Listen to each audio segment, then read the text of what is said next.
안녕하세요. 우리의 인생을 주관하시는 하나님의 섭리를 확신하며 오늘도 평안하시길 축복합니다.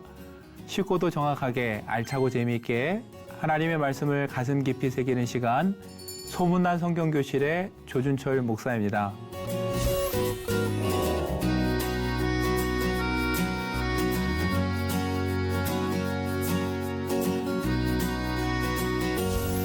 지난 시간에 나눈 내용 기억하시나요? 사람들의 이목을 신경 쓰지 않고 하나님의 뜻을 실천했던 에벳 멜렉에 대해서 살펴봤습니다. 오늘은 세상에 굴하지 않고 자신의 정체성을 지켰던 모르드게에 대해서 함께 말씀 나누도록 하겠습니다.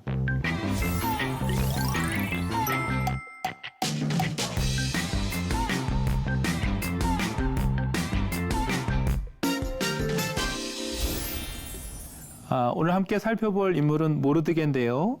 그 전에 앞서 우리가 한번 살펴볼 인물이 있습니다. 바로 단재 신채호 선생님입니다. 선생님은 1880년에 태어나셔서 독립운동을 하셨고 또 민족주의 사학자로 널리 알려지신 분입니다. 안타깝게도 1936년에 만주국 리순 감옥에서 여러 가지 질병 등으로 인해서 어려움을 겪으시다가 순국하신 분입니다. 이분에게는 재미난 일화가 있습니다. 사실인지 모르겠으나 전해지기로 세수를 할 때 고개를 숙이지 않고 꼿꼿이 들고 세수를 해서 옷도 다 젖고 늘 바닥도 물이 흥건하게 흘렀다고 합니다. 생각만 해도 참 우스운 모습이죠. 고개를 꼿꼿이 들고 세수를 한다는 거. 근데 나름 이유가 있었다고 합니다. 일제가 다스리는 이때에 그들에게 고개를 숙이기 싫다라는 이유로 그렇게 하셨다는데, 사실인지는 제가 잘 모르겠으나, 그 의미만큼은 우리가 한번 생각해 볼 이야기인 것 같습니다. 세상을 향해서 고개를 들고 산다라는 건 참 어려운 일입니다. 나의 생각과 나의 말을 그다음에 내 의지를 드러내면서 살려고 고개를 드는 순간 사실 많은 시련과 도전이 있습니다. 우리 신앙생활도 마찬가지죠. 우리가 신앙을 지키며 하나님 말씀대로 살겠다고 고개를 드는 순간 뜻하지 않는 시련들이 찾아오게 마련인데요. 오늘 낯선 타국에서 그러한 시련에 직면한 한 사람을 보게 되는데 바로 모르드게라는 사람입니다. 모르드게는 사실 과연 무명한 자일까 싶을 수 있습니다. 그러나 이름을 정말 우리가 모르는 무명인이라기보다는 에스더라는 사람에 가려진 이인자, 우리가 그런 측면에서 모르드게에 대해서 알 듯 모를 듯 하지만 한번 살펴보는 시간을 가졌으면 좋겠습니다. 모르드게와 에스더는 페르시아에서 살고 있었는데 그때 왕이 하만이라는 사람을 2인자로 높여줍니다. 그리고 명령합니다. 오늘 에스더 3장 2절에 나온 대로 대궐문에 있는 왕의 모든 신하들이 하만에게 꿇어 절을 하도록 명령했습니다. 그래서 그대로 했습니다. 근데 모르드게만큼은 어떻습니까? 꿇지도 않고 절하지도 않았다라고 기록합니다. 정말 말 그대로 고개를 꼿꼿이 든 채 서 있는 모르드게 모습이 상상이 되는 장면이죠. 제국의 2인자, 왕이 하만이 지나가면 다 절하라고 명령해서 모든 신하들이 무릎을 꿇고 절을 할 때 혼자 꿇지도 않고 절하지도 않았다.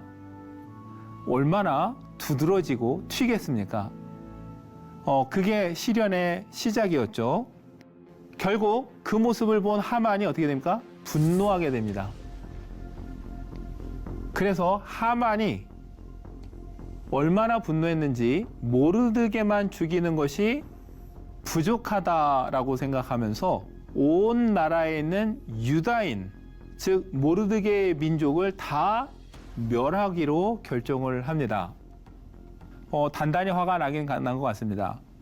근데 여러분, 우리가 한번 생각을 해볼 게 모르드게는 왜 하만에게 꿇지도 않고 절을 하지 않았고, 하만은 화가 나는 거는 충분히 그럴 수 있다 치지만, 그렇다고 과연 그 일이 과연 유다 민족 전부를 죽일 만한 이유일까를 한번 생각해 볼 필요가 있습니다. 모르드게가 페르시아 문화에 적대적이었을까요? 왕을 싫어했을까요? 사실 에스더서를 읽어보면 그렇진 않습니다. 모르드게는 오히려 왕을 암살하려는 계획을 우연히 듣고 그 사실을 알려서 왕을 죽음에서 건져냅니다. 그리고 그 사건이 나중에 모르드게와 에스더를 살리는 계기가 되기도 하죠. 에스더에게는 유다인임을 밝히지 말라고 했습니다. 에스더의 안위가 걱정이 됐기 때문이겠죠. 전체적으로 봤을 때 모르드게는 페르시아 문화에 적대적이거나 왕에게 적대적이지 않았습니다. 미워하지도 않았어요. 근데 유독 하만에게만은 꿀지도 않고 절하지도 않았습니다. 말씀드렸죠? 하만이 그런 모르드게가 마음에 들지 않는 건 이해되지만 과연 그것이 한 민족을 정말 죽일 만한 이유가 될까? 우리가 생각해 보지 않았지만 사실 한 번쯤은 우리가 고민해 봤어야 될 질문이죠. 여러분, 여기에 대한 답을 의외로 송수학자들은 에스더서 3장 1절에서 찾습니다. 아하수에로 왕이 아각 사람 함무다다의 아들 하만의 지위를 높이 올렸다라고 합니다. 여기서 주목하는 건 바로 아각 사람이라는 말입니다. 아각 사람. 하만은 아각 사람입니다. 아각 사람은 과연 어떤 의미일게 그럴까요? 아각이라는 말이 등장하는 것은 사무엘상 15장입니다. 하나님께서 사무엘을 통해서 사울 왕에게 명령하셨습니다. 가서 아말렉을 쳐서 그들의 모든 소유를 남기지 말고 어떻게 해요? 진멸하라고 했습니다. 남녀와 소아와 젖먹이는 아이와 우양과 낙타와 나귀를 죽이라. 한마디로 모든 것을 다 죽이라 명령하셨습니다. 그런데 결과는 어떻습니까? 우리가 아는 대로 사울이 이 말씀대로 하지 않았습니다. 그리고 일부를 살려줬죠. 그 중에 살려둔 사람 중에 누가 있었냐면은 아말렉 사람의 왕 아각이 있었습니다. 아말렉 사람의 왕 아각을 사로잡고 모든 백성을 진멸하였다 그럽니다. 그러니까 이 말대로 하면 아말렉의 모든 백성들은 죽였는데 그들의 왕인 아각은 살려둔 거죠. 그것이 사울의 큰 실수였습니다. 우리가 아는 대로 여러분, 나중에 사무엘이 와서 진노하다가 사무엘이 이 아각을 죽이게 되는데 여러분, 결국은 이것이 화근이 된 거죠. 학자들은 이 아각이라는 것이 한 사람의 이름이라기보다는 왕의 호칭일 거라고 생각을 합니다. 여러분, 성경에서 우리가 바로라고 하잖아요. 사실 일반적인 역사에서는 파라오라고 합니다. 바로, 파라오. 이건 한 사람의 이름이 아니라 이집트의 왕을 부르는 호칭이죠. 그래서 이 아각이라는 명칭도 사람의 이름이라기보다는 이 아말렉의 왕을 부르는 호칭일 거라고 생각을 하는 거죠. 그러면 어떻게 됩니까? 아각 사람 하만이라는 말은 이렇게 적용하고 해석이 될 수 있는 거예요. 아말렉의 왕족, 그 왕의 가문 출신, 왕의 후손인 하만, 이런 의미로 적용이 되는 거죠. 그러고 보면 여러분, 이 역사의 사건이 이 두 민족 간에 남아있는 오래된 그 앙금과 갈등이 전혀 예상치 못했던 이 페르시아라는 제국에서 맞닥뜨린 겁니다. 아말렉을 진멸하려고 했던 유다 출신 모르드게와 그 아말렉의 왕인 아각의 후손인 하만이 맞닥뜨린 거죠. 역사에 가정이 없다고는 하지만 이 장면에서 우리는 생각해 보게 되는 거죠. 사울이 정말 그때 모든 것을 진멸하고 하나님 말씀대로 했다면 어떻게 됐을까? 그런 면에서 우리가 하나 또 생각할 수 있는 말씀이 고린도전서 1장 25절의 말씀입니다. 하나님의 어리석음이 사람보다 지혜롭고 하나님의 약하심이 사람보다 강하니라. 우리가 간혹 보기에 하나님의 뜻을 이해할 수 없습니다. 하나님이 왜 그런 일을 하셨을까라고 우리가 말은 그렇게 안 하지만 좀 어리석은 것처럼 내가 나 같으면 그렇게 안 할 텐데 하는 판단을 하실 때가 있죠. 하나님이 왜 이렇게 무기력해 보이실까라고 판단할 때가 있습니다. 근데 성경은 말합니다. 시간이 지나서 보면은 그 하나님이 우리보다는 훨씬 지혜로우시고 강하시다. 하나님이 너무 잔인하시지 않을까? 굳이 그 한 사람 살려둔다고 무슨 일이 있을까 싶은데 그 사람의 지혜가 여러분 시간이 흘러서 역사의 또 다른 장에서 맞닥뜨리고 그것이 또 다른 위기를 불러오는 이 장면을 보면서 정말 우리가 보기에 굳이 그럴 필요가 있을까 하는 그 일도 하나님에겐 다 지혜의 뜻이 있고 하나님 보시기에는 그 일이 가져올 결과도 미리 보이신다라는 걸 우리가 깨닫게 되는 거죠. 여러분, 에스더 3장 4절에 보면 사람들이 날마다 권했습니다. 그냥 무릎 꿇고 절하라고. 근데 모르드게가 듣지 않았습니다. 그러면서 뭐라고 하냐면은 모르드게가 자기는 유다인임을 알렸다라고 말합니다. 그리고 어떻게 됩니까? 모르드게에게 절하자고 권했던 그들이 앞으로 어떻게 되나 보자고 해서 어떻게 해요? 하만에게 가서 전하였다라고 말합니다. 6절에도 그들이 모르드게의 민족을 하만에게 알렸다 그러고요. 하만이 모르드게만 죽이는 것이 부족하다 생각하고 유다인 곧 모르드게의 민족을 다 멸하기로 결정했다라고 말합니다. 그러니까 유난히 이 3장을 보면은 모르드게의 신분이 강조됩니다. 모르드게는 자기가 유다인임을 알리면서 절할 수 없다, 꿇을 수 없다라고 말하고 사람들은 그 일을 가서 전합니다. 하만은 그 이야기를 듣고 모르드게만 죽일 것이 아니라 유다인 전부를 죽이겠다고 말하는 거죠. 그러니까 여러분, 이건 두 사람의 그냥 순간의 갈등이 아니라 아까 말씀대로 오랜 동안 쌓여있던 두 민족의 갈등이 내재되었다고 볼 수 있는데 중요한 건 여러분, 모르드게는 자신의 정체성을 지키며 살고 있다는 거예요. 비록 먼 타국에 가서 살고 있지만 자신이 유다인임을 유다민족과 아말렉 사이에 있었던 오랜 역사 속에 있었던 그 관계를 알고 있는 거죠. 그래서 다른 건 모르겠지만 내가 하만에게만큼은 무릎을 꿇을 수 없다라고 그렇게 생각을 하고 그렇게 행동을 해 나가는 겁니다. 그리고 그것에 하만은 분노한 거죠. 여러분, 그래서 모르드게는 고개를 들고 살았습니다. 말씀드렸죠? 세상을 향해 고개를 빳빳이 드는 순간 많은 시련이 오기 마련이죠. 그래서 모르드게에게도 시련이 오게 되는 겁니다. 하만이 왕을 설득합니다. 뭐라고 설득하냐면은 한 민족이 왕의 나라 각 지방 백성 중에 흩어져 거하는데 그 법률이, 즉 유대인들이 지키는 법률이 뭐예요? 다르다 그랬어요. 만민의 것과 달라서 왕의 법률을 지키지 않는다 그럽니다. 사실 모함하는 겁니다. 근데 사실 곱씹어 보면 또 이 말이 틀린 말도 아니에요. 유다인에게는 어떤 법이 있습니까? 하나님이 주신 율법이 있습니다. 그들에게는 하나님의 법이 우선이죠. 분명히 그들의 법은 만민의 법과는 다른 것도 사실입니다. 그들이 일부러 왕을 거역한 적은 없지만 사실 그들을 해코지하면서 했던 이 하만의 말은 또 보면 틀린 말이 아니에요. 유다인은 하나님의 법이 있었고 다른 사람들과 달리 그 하나님의 법을 중요하게 살고 있던 사람들이죠.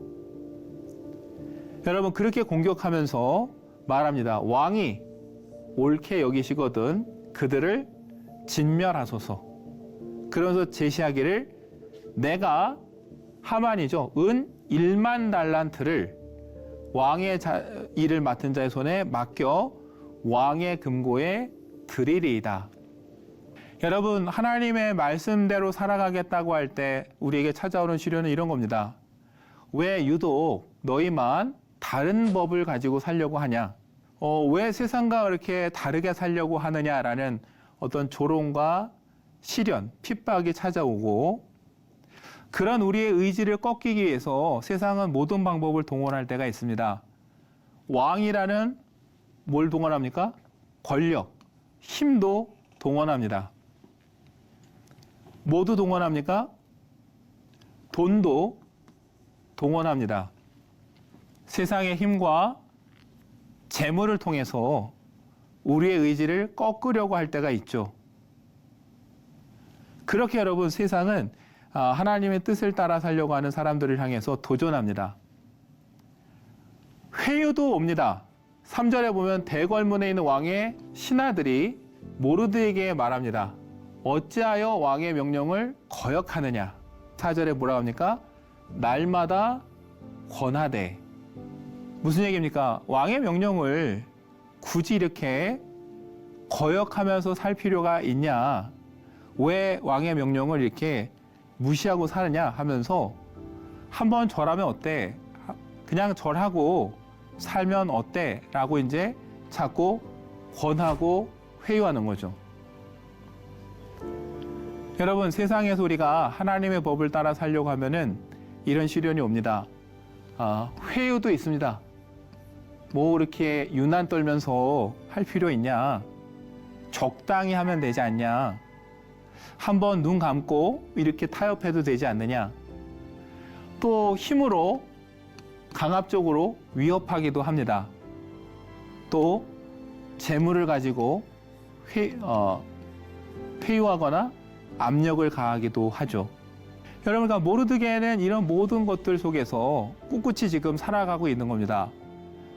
사실 되돌아보면 정말 어려운 시절을 버티고 있는 거예요. 근데 여러분, 그 어려운 시절을 이겨낼 수 있도록 해주는 건 뭡니까? 정체성입니다. 내가 누구인가라는 정체성. 나는 유다인이다. 나는 하나님의 백성이다. 이것이 분명하기에 그는 하만에게 결코 굴할 수 없었고 절할 수 없었던 거죠.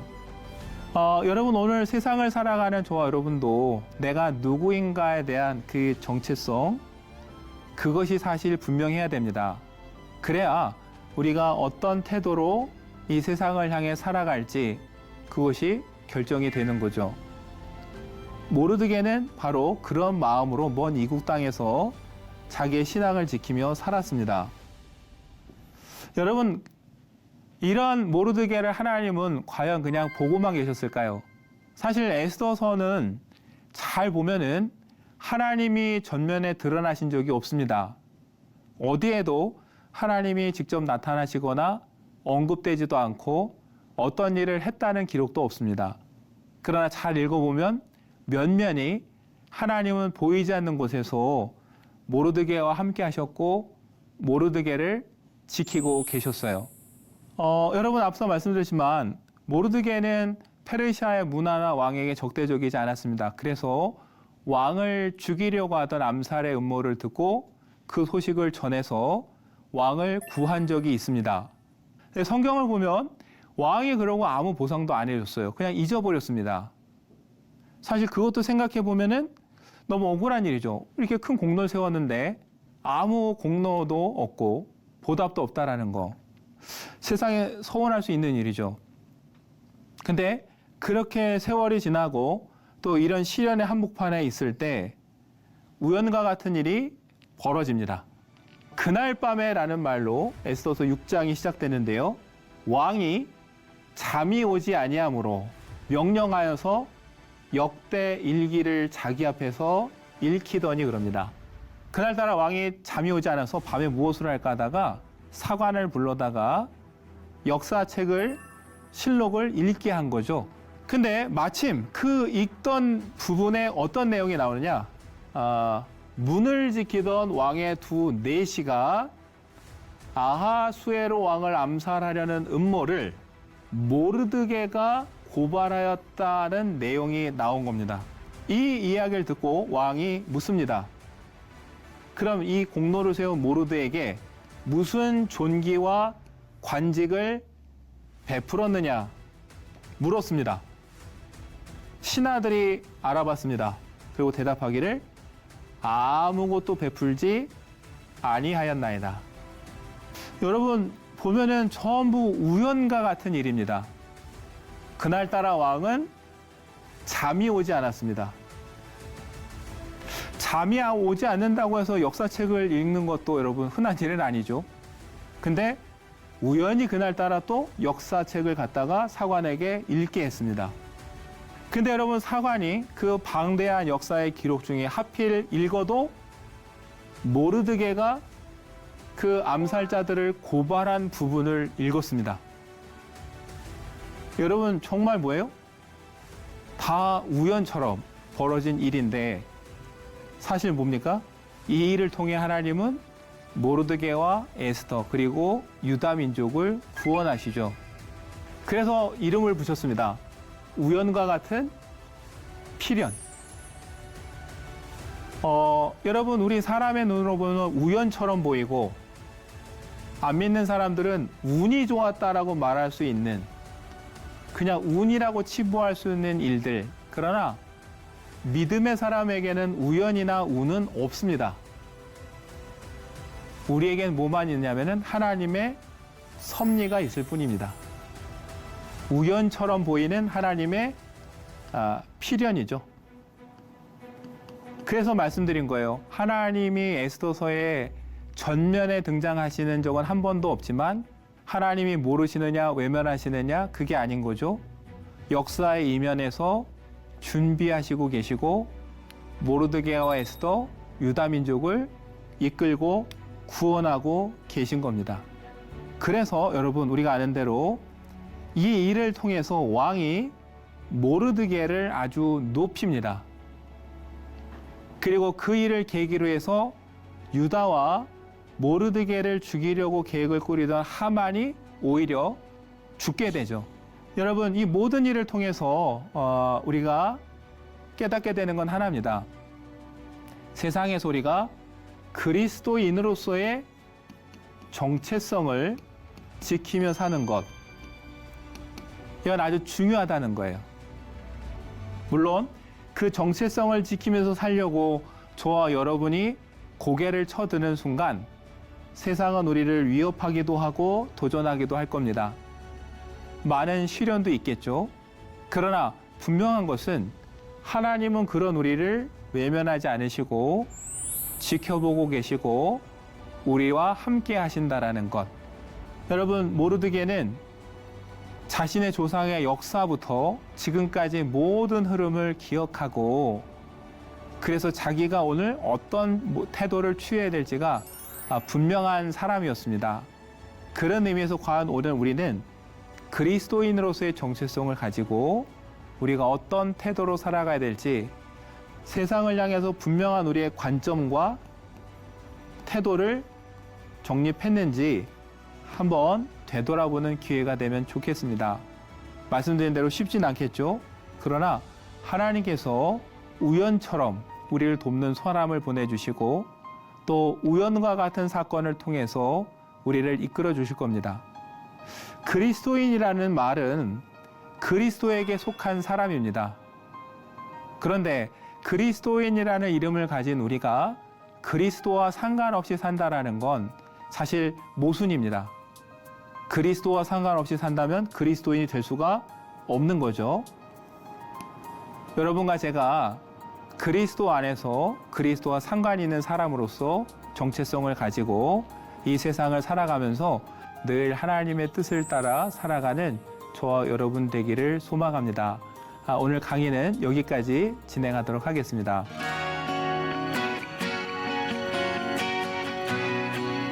여러분 유익한 시간 되셨나요?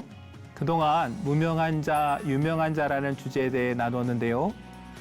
비록 세상에 널리 알려지진 않았지만 하나님이 기억하시는 사람들이 있었습니다. 하나님은 그 사람들을 통해 역사하셨는데 저와 여러분도 그런 사람이 되면 좋겠습니다. 세상에 알려지지 못했지만 하나님이 기억하시는 귀한 믿음의 사람들 되시기를 소망합니다.